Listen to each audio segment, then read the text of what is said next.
Yo, what is good everybody? Welcome back to the channel. Today I got a video about the MK7 GTIs. As you can see, I have a MK7 GTI and I want to drop a video to tell you guys about what it's like owning one, things you might want to know, and show you what it sounds like too, man. So let's get straight to it.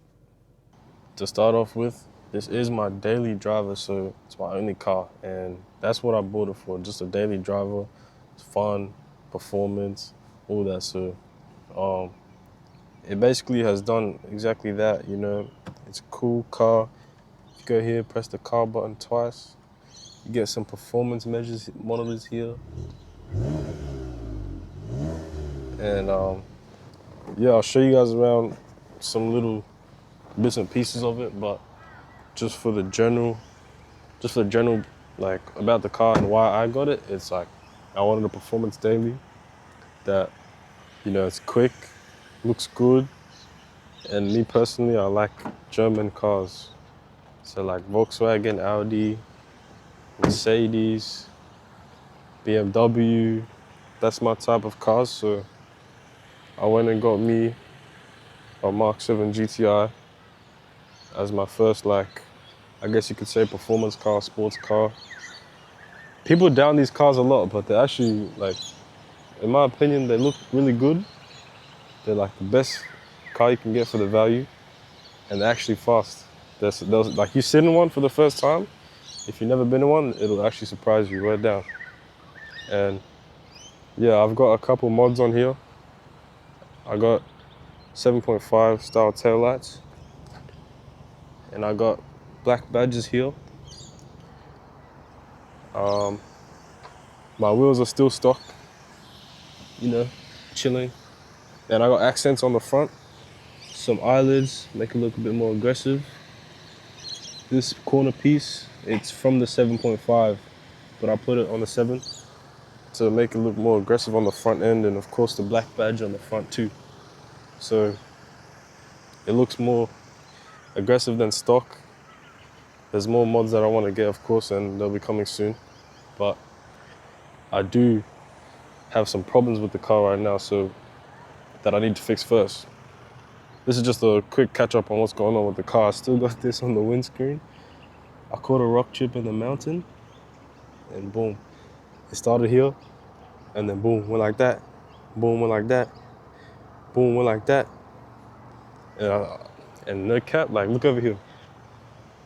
Look over here, you see that? Mechanic did that to me. They done me dirty, and they didn't take accountability for it. They cracked my windscreen right here, and that's when this happened. And then it went over there, boom, and it met right there in the middle. So it's just, the windscreen's like cooked. I need to get it replaced. And what else is there? Yeah, I got service coming up. Tires are chilling, and yeah, just a couple of things that I need to fix up before I can, you know, ramp up the content a little bit. It's a nice, sunny, beautiful day outside, afternoon times.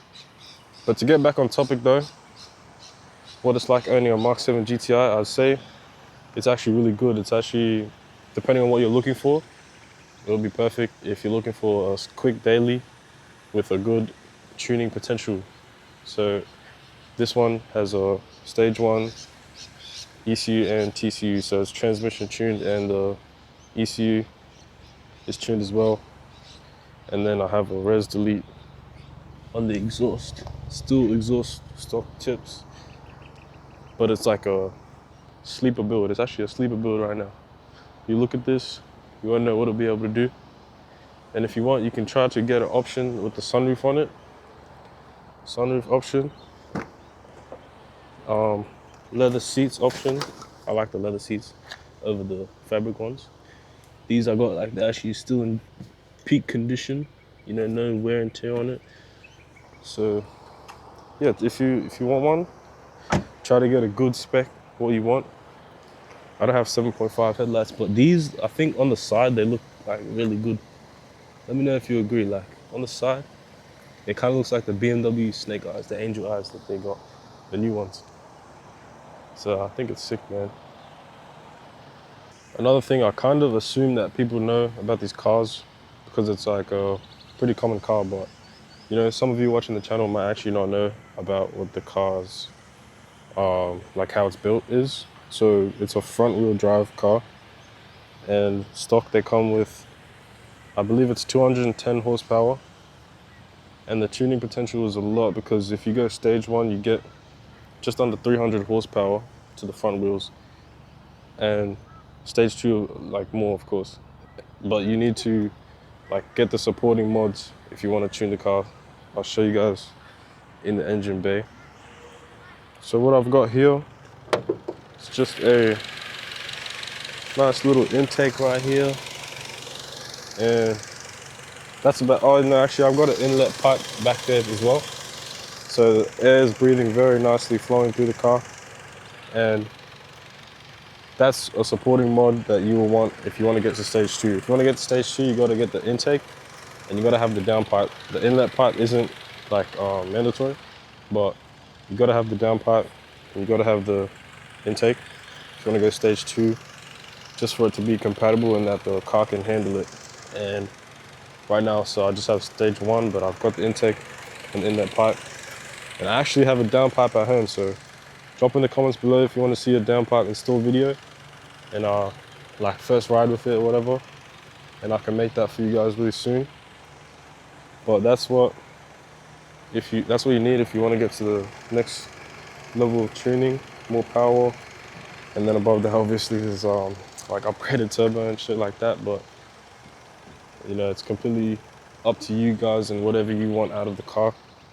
But with more power becomes more reliability problems. For me, I haven't had too much reliability problems, but it's like common issues for Mark 7. So like the water pump, the like oil leaks, coolant leaks, those are things you're gonna have to definitely deal with if you get a car like this. So you gotta be prepared, you gotta be ready to, you know, just pay when that stuff happens, to be honest, bro. And it's like, it's inevitable because it's a pretty powerful car, small engine, and if you're over here in Australia, you got like weather conditions. So the plastic and all the plastic and stuff in here, it's for cold conditions in Germany or whatever. The country car was manufactured, yeah, Germany. So over here in like hotter areas, it can like, on the components, it can wear that down like pretty quick. And you have to be on top of maintenance. And it's best if you're ahead of it, so then it doesn't become a problem for you like later down the line. So that's what you gotta do. And you can't really avoid it, so if you're looking at getting one, don't just like force it if you're not prepared to pay for the maintenance and that type of costs. Of course, get insurance. You know, you want to be covered. You don't want to go in deep and just end up losing all that money. You know, that's pretty stupid. So don't do that. And that's what it's like with the maintenance and liability. Even me, I just had some stuff fixed up around the oil housing and stuff or whatever. I think that's what it's called. And down here, and you gotta watch out for the water pump. The water pump at, I think it's 100 and, oh no, like around 110,000 kilometers. That's when your water pump can start to give out, bro. Like, yeah, you gotta just, yeah, so check out, if you're looking at it, check out how the car's been taken care of before you. Check out all that good stuff. Make sure you get it checked by a mechanic, or if you know what you're doing, you can check it out yourself. And it'll be happy days, man. You know, shit can go wrong. It's like, if you had a car like this before, you know you're gonna have problems all the time, all sorts of unnecessary shit, but like, it is what it is, bro. You want a car, performance car, you gotta take care of it. You gotta like treat it like a beast. You gotta feed the beast, man. Give it that gas, tune it up, you know, keep it in top shape, and everything else gonna be sweet. But that's about it for reliability. And what else is there? So I want to talk about things that annoy me. One thing, it's hard to show you right now, but you see here in the middle screen, that's where your speed will display. And when you're driving and you press, hold on, close all the doors so you guys can see. All right, so when you're driving and you see the speed, and when you're driving and you press the volume button, wait, no, hold on, not the speed, but up here, I'll put it in gear so you can see. This is the e-brake here. Drop that, put it into drive. You're in drive, you see D1. When you're in drive, and you go, like you're changing the volume for your songs and stuff, you can't see your gear anymore. I mean, if you know your car, you'll feel what it's like to drive it and what gear you're in. But like early stages, you're like vibing the music or whatever, you're changing the volume, you can't see the gear. So that's pretty annoying. That's probably one of the biggest annoying things. And what else is there?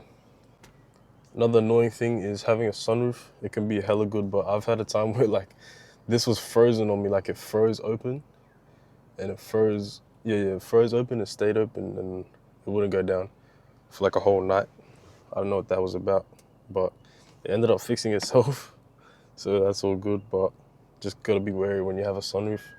Might have some problems that will be a big hassle. That's about it for the annoying stuff, but just a couple of things is the transmission, the DSG. Oh shit, I'm driving. I didn't drive. Oh shit. Yeah, with the DSG, it's gonna be a little bit jerky sometimes. That just happens, and just make sure you do your DSG service to keep it in shape, and everything should be fine with that. But it will be a little bit jerky sometimes, and yeah, that's about it. The transmission is good though. It's like it shifts very fast for stock, and when you get a transmission tune, it shifts like super quick. Like the transformation is insane. I've just had it for a while to the point where it's like normal for me now, but the transformation from stock transmission to transmission tune is insane. Like you feel like the shifts are just snapping.